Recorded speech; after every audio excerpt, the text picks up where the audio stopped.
সারা দেশে শীতের দাপট, হাড় কাঁপানো ঠান্ডায় বিপর্যস্ত প্রাণ প্রকৃতি। এই মুহূর্তে রাজধানীর হাতিরঝিল এলাকায় আছেন সহকর্মী তাসনিয়া নিশাত মিম এবং নওগাঁ সদর হাসপাতালে আছেন এমআর রকি। সরাসরি প্রথমে যাচ্ছি মিমের কাছে। শীতের হিমেল হাওয়া, আমরা এই মুহূর্তে উপস্থিত রয়েছি রাজধানীর হাতিরঝিলে এবং এখানে এসে যেটি দেখতে পাচ্ছি যে শীত বেলা বাড়ার সাথে অর্থাৎ সকাল ৮টার পরে সূর্যের কিন্তু উপস্থিতি মিলেছে।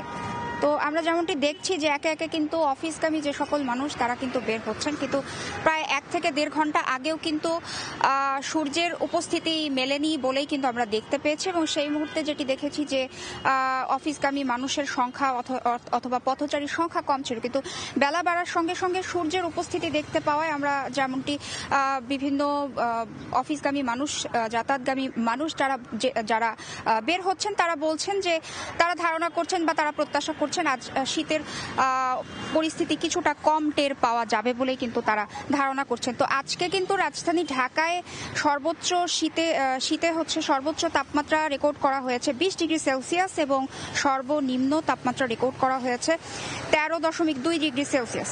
তো যেমনটি আমরা জানি যে আসলে কর্মব্যস্ত এই শহরে, যান্ত্রিক এই শহরে কিন্তু শীতের সকালের যে আমেজ সেটি কিন্তু উপভোগের সুযোগ কম।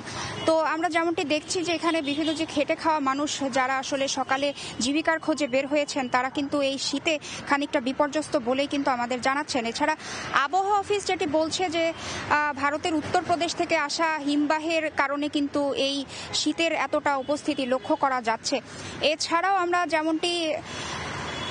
আমরা যেমনটি দেখছি যে আসলে শুধুমাত্র রাজধানী ঢাকাতেই নয় বরং ঢাকার বাইরের অন্যান্য জেলাতে কিন্তু জেঁকে বসেছে শীত, এবং সবচেয়ে বেশি কিন্তু শীত অনুভূত হচ্ছে দেশের উত্তরবঙ্গে।